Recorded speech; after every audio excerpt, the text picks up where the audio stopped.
BA part first के बच्चों, आज मैं आपको यही सच है मनु भंडारी की कहानी के विषय में आपको समझाऊंगी, बताऊंगी।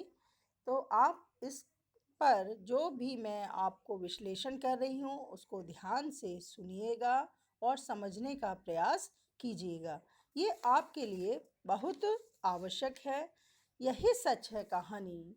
मनु भंडारी की जो ये कहानी है, ये डायरी शैली में लिखी गई है और उत्कृष्ट कोटि की कहानियों में से एक है।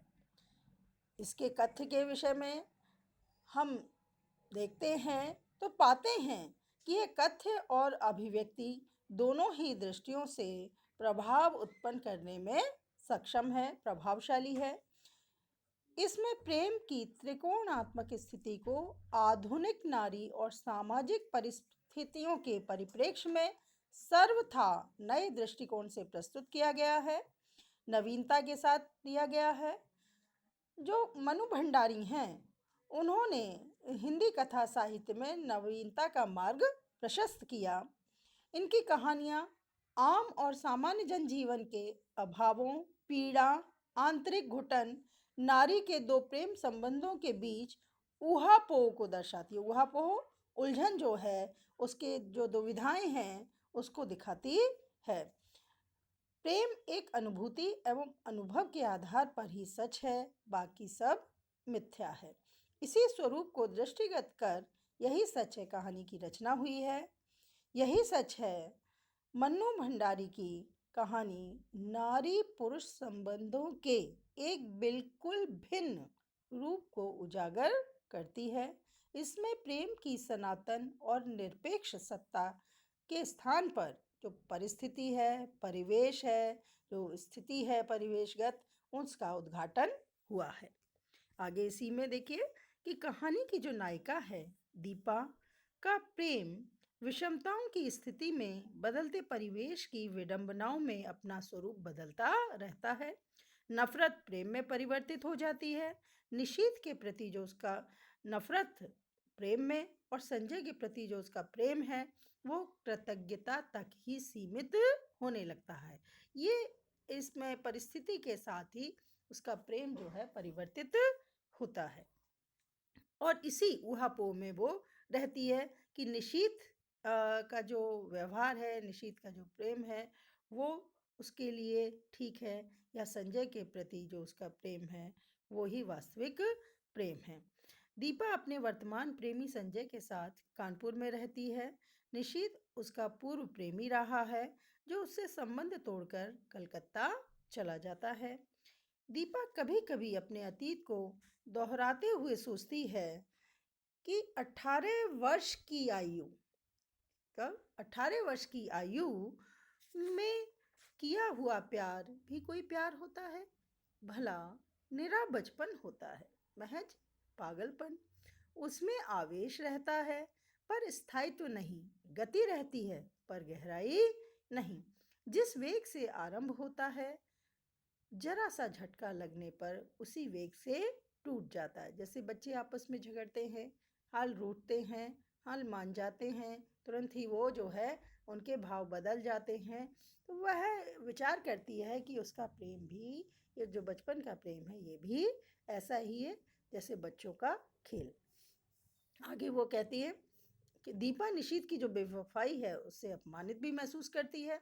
वह संजय के संपर्क में आकर निशीथ को एक तरह से भूलने का प्रयास, वह संजय के साथ नए जीवन का स्वप्न भी देखती है। इसमें अब वो देखिए आप दुविधाग्रस्त हो गई है। दीपा का कलकत्ते जाकर एक इंटरव्यू में जब वो निशीथ का सामना होता है तो इंटरव्यू के सिलसिले में वो उसकी सहायता करता है। तो उसके प्रति लगाव को देखकर उसे फिर उससे लगाव होता है इस बात से और वह अतीत की गहराइयों में खो जाती है। जीवन की नई परिस्थिति में दीपा कल्पना में विचार करने लगती है, कल्पना करने लगती है, सोचने लगती है कि जब निशीथ सामने आता है तो उसे लगता है कि यही प्रेम सच्चा प्रेम है। निशीथ को लेकर वो सोचती है, तुम आज भी मुझसे प्यार करते हो, तुम मुझे सदा अपने पास रखना। वह फिर दीपा के मन पर छाने लगता है। दीपा संजय के विषय में सब कुछ बता देना चाहती है पर कुछ कह नहीं पाती। वह निशीथ से किसी प्रकार का लगाव नहीं रखना चाहती, लेकिन न चाहते हुए भी निशीथ की ओर खिंचती है। देखिए उदाहरण, संजय और निशीथ की मन ही मन तुलना करने लगती है। पिछले 2.5 साल से संजय के साथ रह रही हूँ। रोज शाम को हम घूमने जाते हैं। कितनी ही बार मैंने श्रृंगार किए, अच्छे कपड़े पहने, पर प्रशंसा का एक शब्द भी उसके मुंह से नहीं सुना।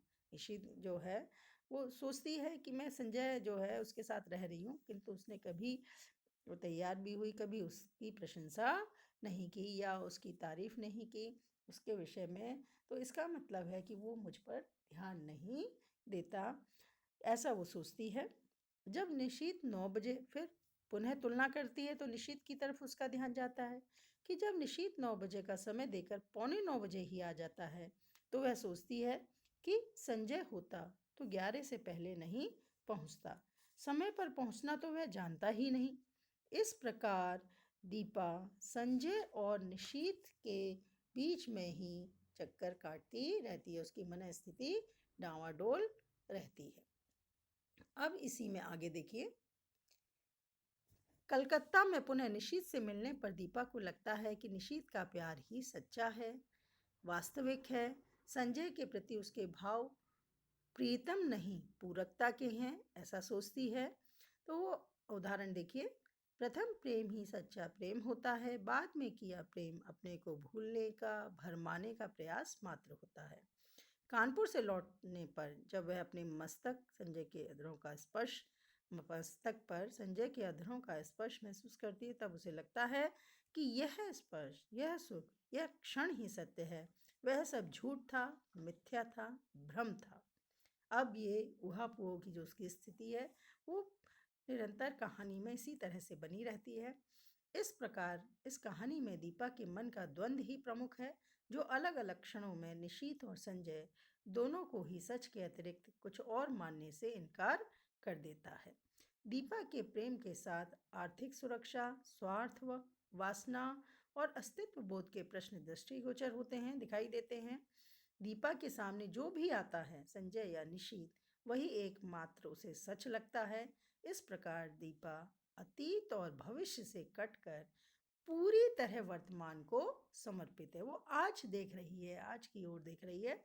तो दीपा का जो प्रेम है, प्रेम दर्शन है, वो उपभोक्तावादी संस्कृति से जुड़ा हुआ दिखाई देता है। आज के लिए बच्चों इतना ही। अब इसके आगे इसी कहानी के विषय में मैं अपने अगले वीडियो में आपको और समझाऊंगी। तो आप मेरे से संबंधित जो मैंने 3-4 वीडियो तैयार किए हैं उनको देखते रहिएगा, और कोई जिज्ञासा हो तो आप मुझसे प्रश्न कर सकते हैं, कमेंट बॉक्स में भी डाल सकते हैं, या इससे संबंधित कुछ और भी आपको मैटर चाहिए तो आप मुझे बता सकते हैं। आज के लिए इतना ही। धन्यवाद।